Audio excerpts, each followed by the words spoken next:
Lucas, o terceiro evangelho.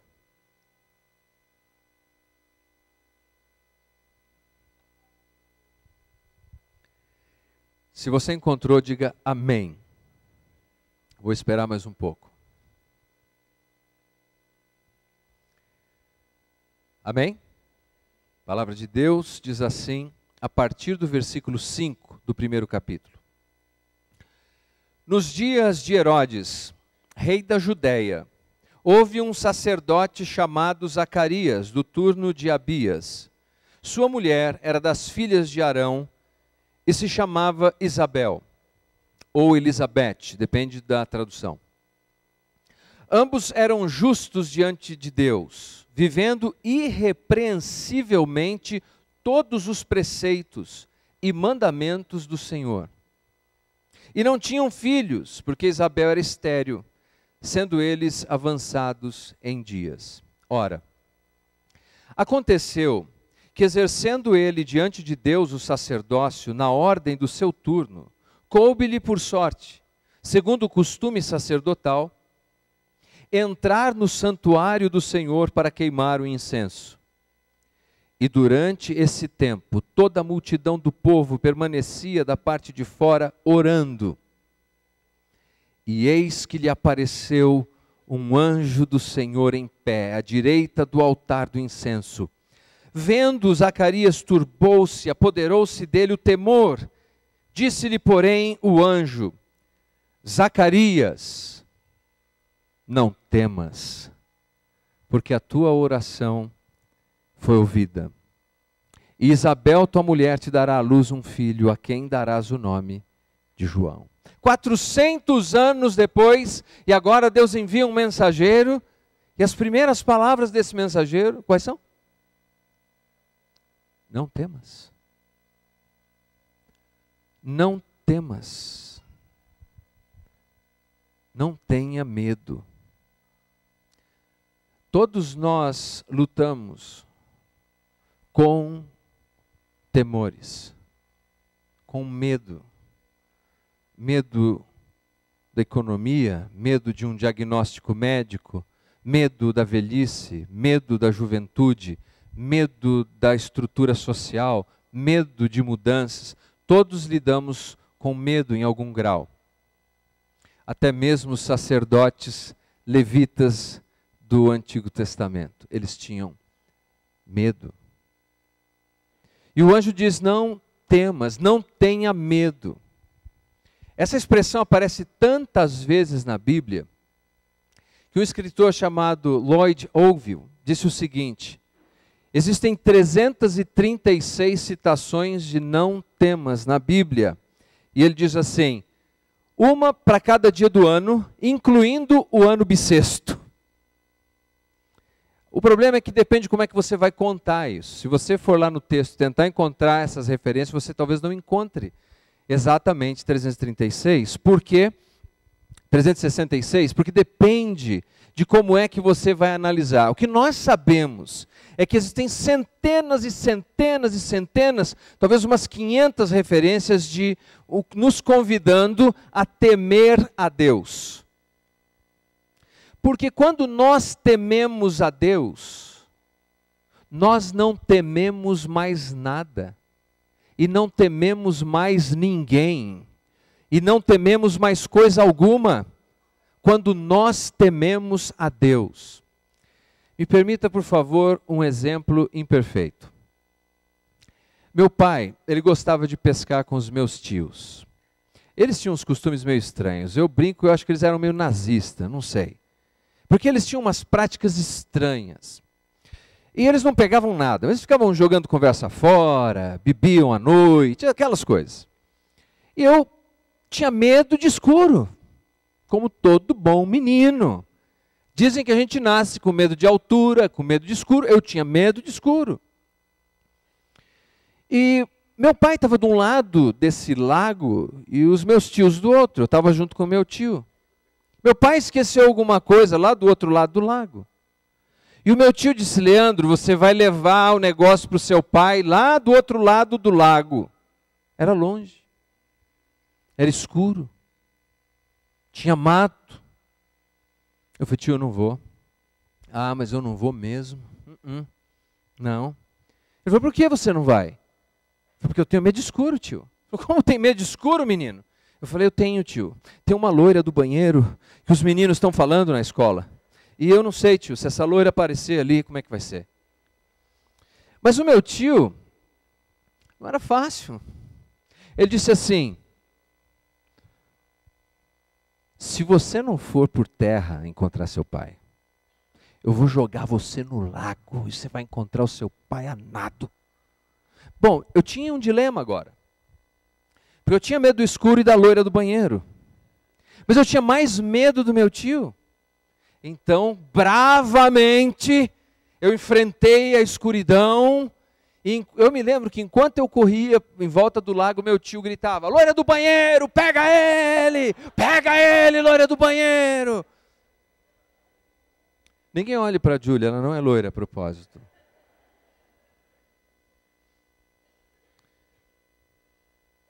O que me fez enfrentar aquilo era o meu temor do tio, guardada infinitamente as proporções dessa ilustração.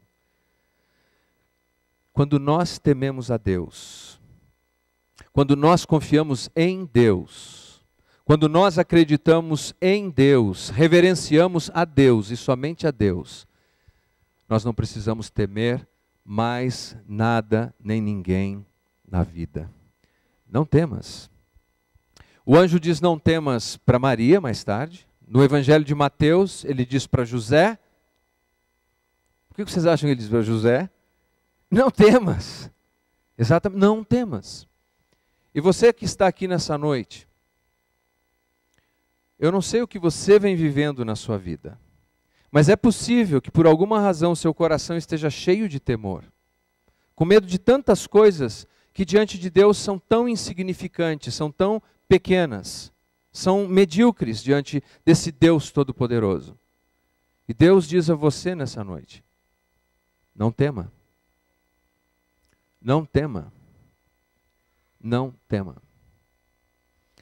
Quando nós consideramos isso, nós precisamos lembrar que todos nós enfrentamos de alguma maneira esse dilema de lidar com os nossos temores. Uma coisa que me chama a atenção na sequência do texto, por favor, vamos continuar lendo.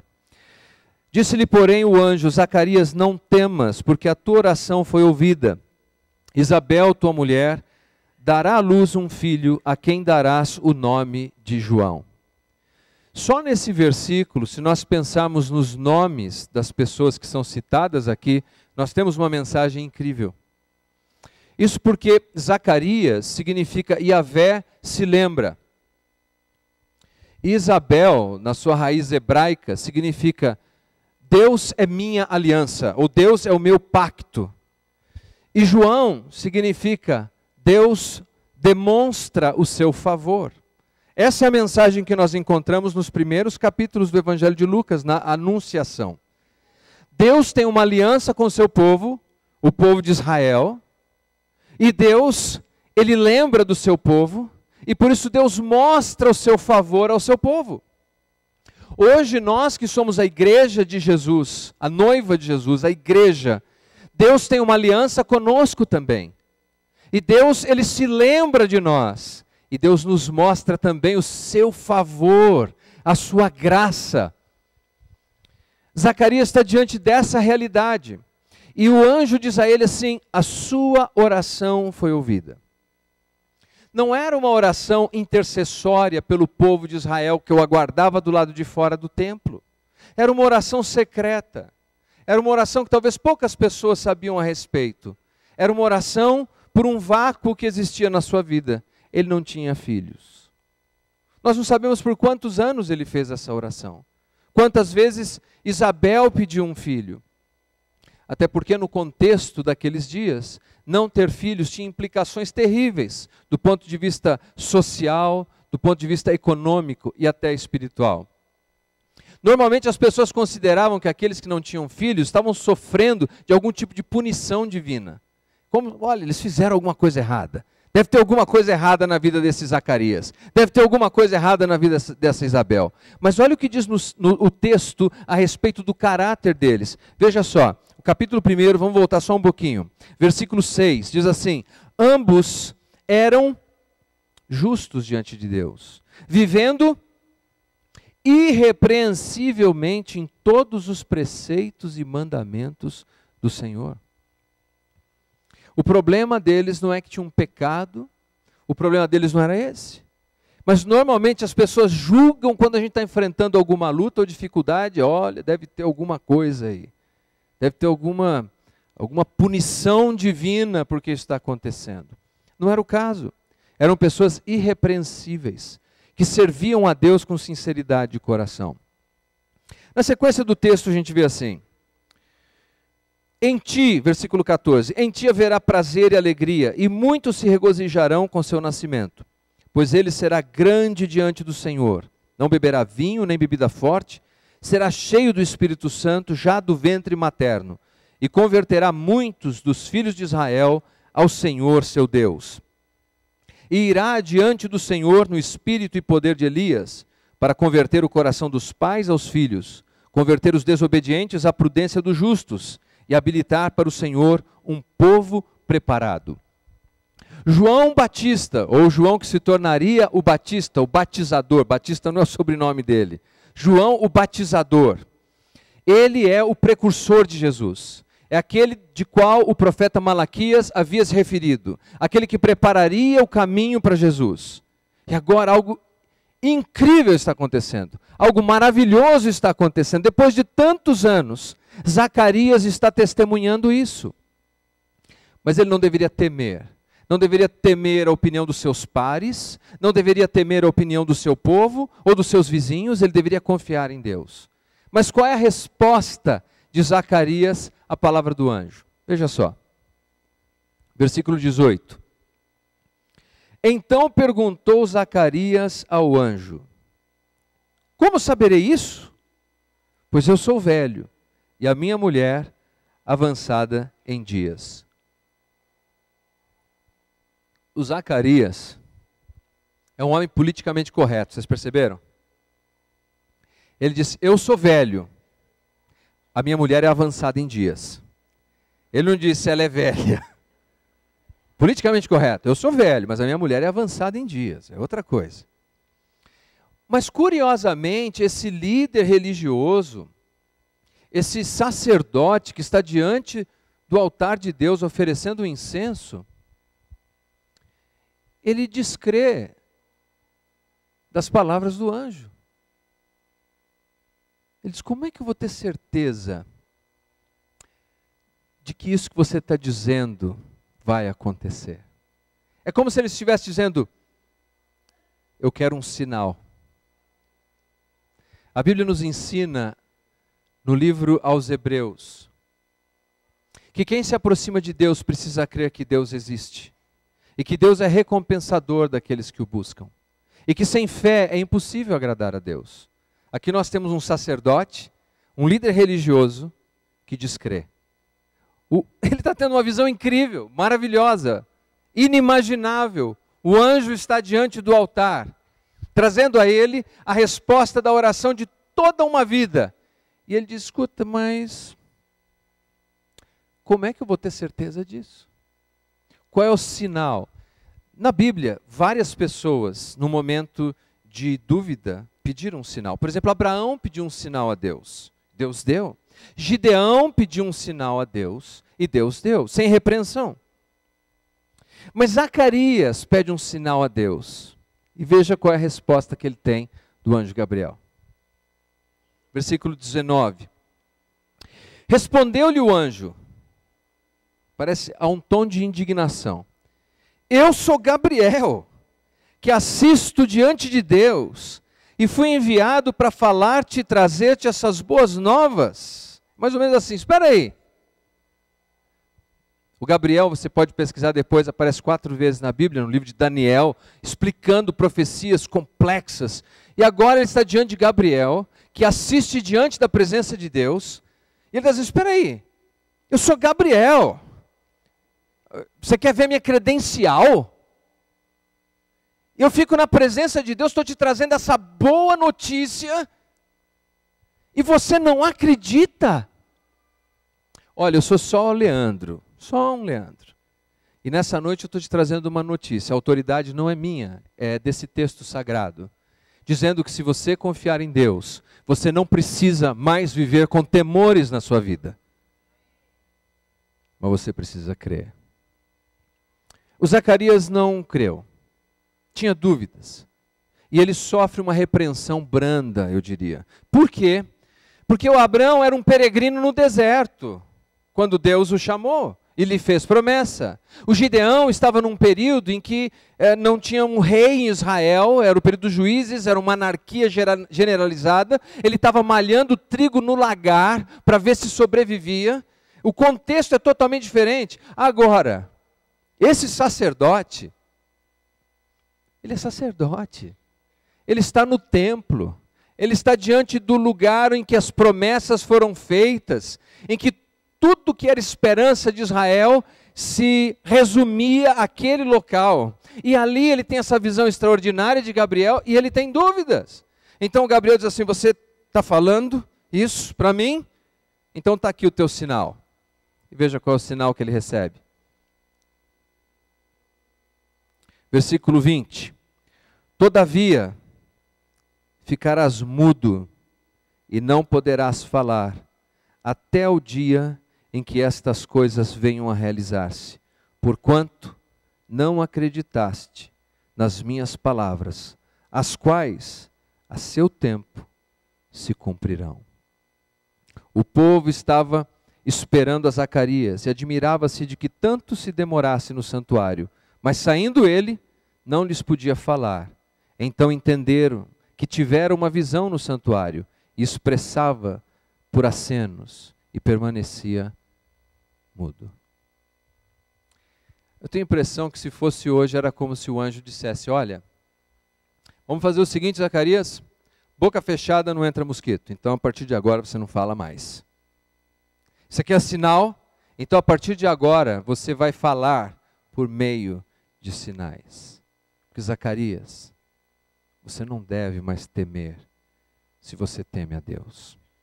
Sabe, queridos, nós precisamos colocar o nosso coração totalmente nas mãos de Deus e confiar nele. Deixa eu contar para vocês a experiência de um homem chamado William Cowper. Uma história muito interessante. Ele, aos 5 anos de idade, perdeu a mãe. E aos 10, foi levado pelo pai para um internato. E ficou muitos anos nesse internato. Lá ele sofreu toda a sorte de abusos que vocês podem imaginar. Ele tinha um sonho, se tornar um advogado e depois um magistrado. Conseguiu se tornar um advogado. Mas quando chegou a época dele prestar o exame para se tornar um magistrado, o medo do fracasso foi tão intenso na vida dele, que ele acabou perdendo literalmente o juízo. Caiu numa depressão tão profunda, que ele começou a considerar uma única saída: o suicídio. Eu fiz algumas anotações de como é que ele tentou o suicídio. Olha só. Ele tentou pular no rio Tamisa, mas foi impedido. Ele ingeriu veneno, porém foi encontrado a tempo por alguém que o socorreu. Atirou-se sobre uma faca, mas a lâmina da faca quebrou com o peso do corpo. Ele tentou se enforcar, mas um vizinho o encontrou e cortou a corda antes que ele morresse. Ele tomou um coquetel de medicamentos, mas foi salvo pela empregada. Deus estava preservando esse homem, preservando esse homem. Em cada crise que ele tinha, ele se aproximava mais de Cristo. Até que ele escreveu esse hino: Deus move-se de forma misteriosa na realização dos seus milagres. Ele planta os seus passos no mar e vem cavalgando na tempestade. Vós, santos temerosos, tomai novo alento. As nuvens que tanto vos atemorizam são abundantes em misericórdia e irromperão em bênçãos sobre as vossas cabeças. Não temas. Em toda a luta, em toda a angústia que Zacarias e sua mulher enfrentaram ao longo de uma vida, nada daquilo, meus queridos, tinha fugido da providência e da soberania divina. E a sua vida também não fugiu da providência de Deus. A sua vida também não fugiu dos propósitos divinos. E Deus quer ouvir você dizer nessa noite pela fé, sem temor, sim, eu estou aqui, Senhor. Eu estou aqui, Senhor. Estou pronto, estou pronta para te servir. Depois desse anúncio, nós temos um segundo anúncio, e nos poucos minutos que ainda me restam, eu gostaria de considerar com vocês brevemente um segundo anúncio importante, que começa no versículo 26. Vamos dar um salto para o versículo 26 do primeiro capítulo. Se o nascimento de João Batista era um milagre extremamente importante, o nascimento do nosso Salvador Jesus é um milagre ainda maior e mais importante. Diz assim a palavra de Deus no versículo 26. No 6º mês foi o anjo Gabriel enviado da parte de Deus para uma cidade da Galileia chamada Nazaré. Uma parte, vamos dar uma considerada aqui primeiro. O anjo Gabriel, ele primeiro visita um lugar glamuroso e pomposo, que é o templo. Ele fala com uma pessoa importante, que é um sacerdote. E agora, 6 meses depois, Deus envia o Gabriel para um lugar chamado Nazaré. Eu não sei como é que as coisas funcionam no céu, mas deve ser interessante imaginar isso. Gabriel, uma nova missão para você, Gabriel. Ah, ótimo, onde é que eu vou dessa vez, Senhor? Vou em algum templo, algum palácio? Não. Você vai para um lugar chamado Nazaré. Nazaré. Nesse lugar eu vou falar com alguém muito importante, alguém de destaque. Você vai falar com uma adolescente, uma menina temente e virgem. Você vai entregar uma mensagem para ela, e a mais importante de todas as mensagens. E lá se vai Gabriel. Versículo 27. A uma virgem desposada com certo homem da casa de Davi, cujo nome era José. A virgem chamava-se Maria. Entrando o anjo aonde ela estava, disse: Alegra-te muito, favorecida, o Senhor é contigo. Ela, porém, ao ouvir esta palavra, perturbou-se muito e pôs-se a pensar no que significaria essa saudação. Mas o anjo lhe disse: Maria, não temas, porque achaste graça diante de Deus. Nazaré. Você sabia que não há nenhuma citação no Antigo Testamento a respeito de Nazaré? Nenhuma referência. Aliás, durante muito tempo, teólogos liberais, estudiosos liberais achavam que Nazaré não existisse, que era um mito.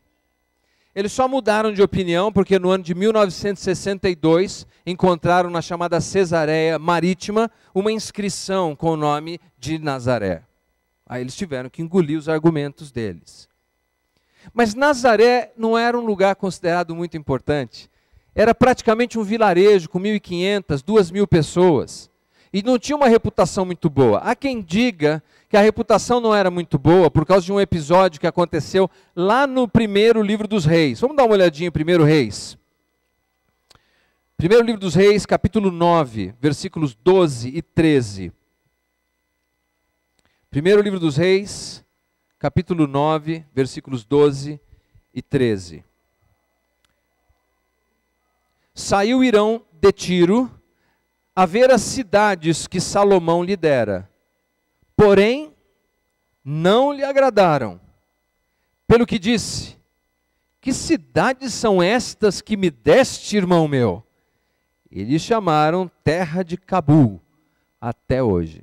O que acontece é que esse rei fenício tinha feito um acordo com o rei Salomão na construção do palácio e do templo. E ele fornecia madeira nobre, prata e ouro. O Salomão, querendo retribuir isso, ofereceu para ele 20 cidades na região da Galileia. Quando ele foi ver, veio de Tiro, mais ou menos no norte de Israel, desceu para ver onde era aquilo, ele olhou aquelas cidades e ele não gostou. E aí o texto diz que ele fala: meu irmão, que cidade é essa que você está me dando? E chamou aquelas cidades de Cabul. O equivalente dessa cidade, se fosse traduzir, significa um lugar desprezível que não serve para nada. Então criou uma pecha na região da Galileia de que era Cabul. Quando alguém der para você alguma coisa que você não gostar, que você acha que não serve para nada, ele fala, então, Cabul, não serve para nada. Era essa a percepção. Então, quando falava de alguém que vinha daquela região da Galileia, vinha dessa região que não servia para nada, sem valor algum. Além disso, nós sabemos que o reino do norte de Israel era constantemente invadido por estrangeiros e criavam influências estrangeiras ali, do ponto de vista religioso, do ponto de vista cultural. Então olhavam para eles sempre com uma certa desconfiança. Daí no Novo Testamento, no Evangelho de João, veja como é que eles respondiam a quem vinha daquela região, de Nazaré, da Galileia. João, capítulo 1, versículo 46.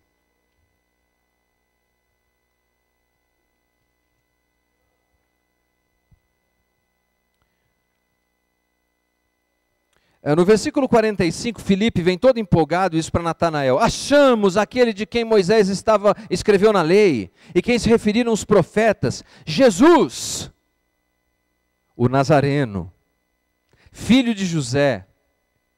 Perguntou-lhe Natanael, de Nazaré pode sair alguma coisa boa? Cabu! De Nazaré, e mais tarde, quando Nicodemos, capítulo 7, ele vai defender o ministério de Jesus diante dos fariseus, capítulo 7, versículo 52. Versículo 51, o Nicodemos faz a sua defesa a respeito de Jesus.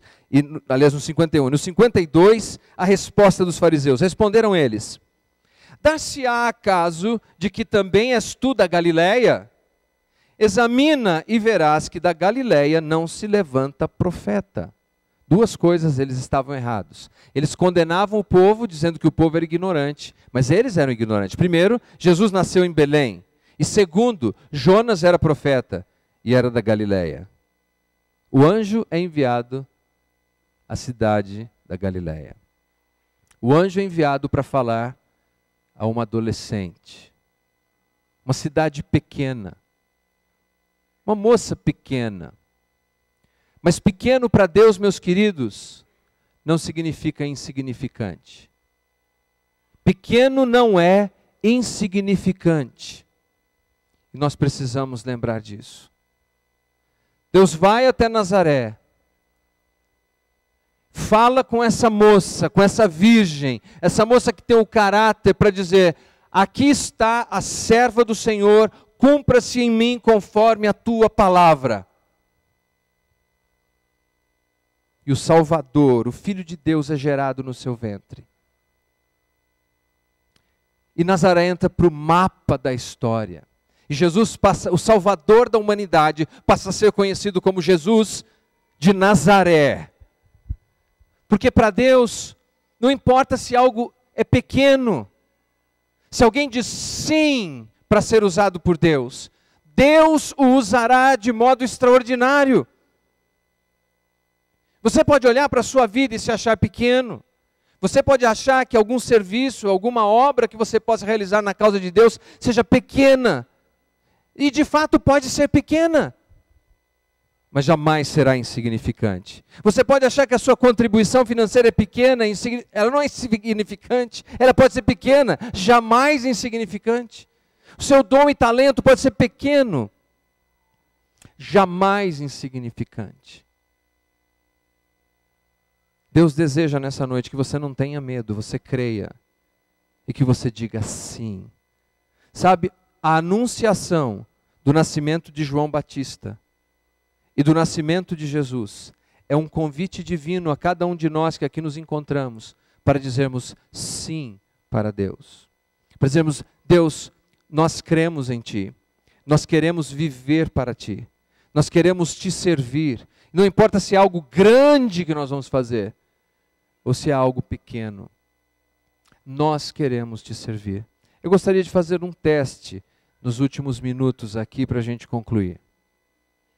E para a gente pensar se não é assim. Eu queria que você pensasse nos últimos 5 vencedores do Prêmio Nobel. Quem foram os 5 últimos vencedores? Uhum. Exatamente. Foi o que eu imaginei. O pessoal que gosta de música. Os 5 últimos vencedores do Grammy. Uhum. Pensei nisso. Vamos pegar um que seja mais interessante para as mulheres. Miss Brasil. Miss Universo. Miss Universo. Quais foram as 10 últimas Miss Universo? São as mulheres mais lindas do universo. Vamos lá, gente. Vamos tentar outro, então. Tá bom, esse daqui é o mais fácil. Quem foi o ator e a atriz que ganhou o Oscar? Quem foi o ator e a atriz que ganhou o Oscar no ano de 1982? Sabe o que acontece? O que acontece é que aquilo que estava no noticiário de ontem já foi esquecido hoje. E os prêmios que as pessoas receberam estão escondidos na poeira do tempo. Os títulos, diplomas, reconhecimentos públicos e distintivos são sepultados com os seus donos. Deus não precisa de grandes coisas. Deus precisa de gente disposta a crer destemidamente para servi-lo. E dizer, Deus, eu estou disposto a fazer. Seja a coisa menor que alguém possa considerar. Porque menor nas suas mãos, pode ser pequeno, mas não é insignificante. Vamos pensar o outro lado desse teste. Quem foi um professor que te ajudou na escola? Um professor que você ainda lembra o nome? Uma professora que você ainda se recorda? Quem foi um amigo, uma amiga que te ajudou no seu momento de dificuldade? Quem foi? Ah, você não lembra do Nobel da Paz, mas você se lembra dessa pessoa. Quem foi a pessoa que te ensinou algo importante na vida, que você tem entesourado até hoje? Qual é o nome? Você ainda se lembra?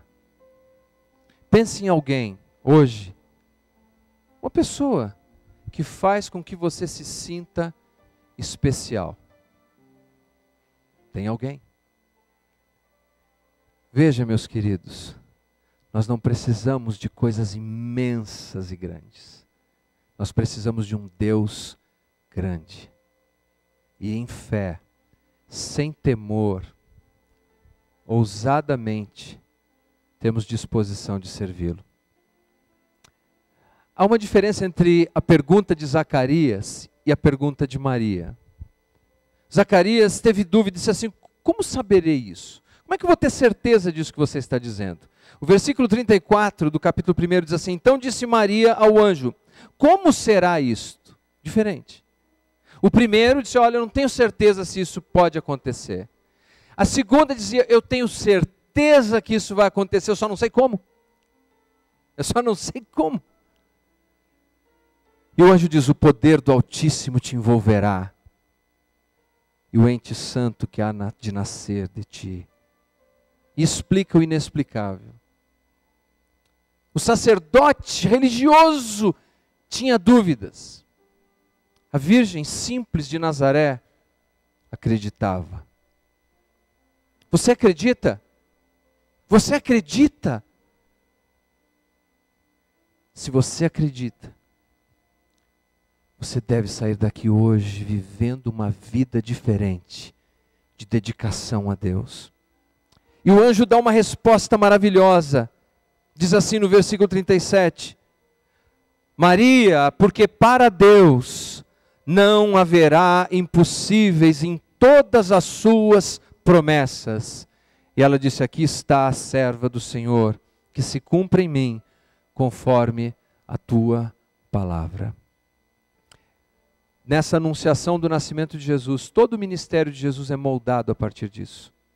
Maria era uma mulher simples, mas conhecia a palavra de Deus.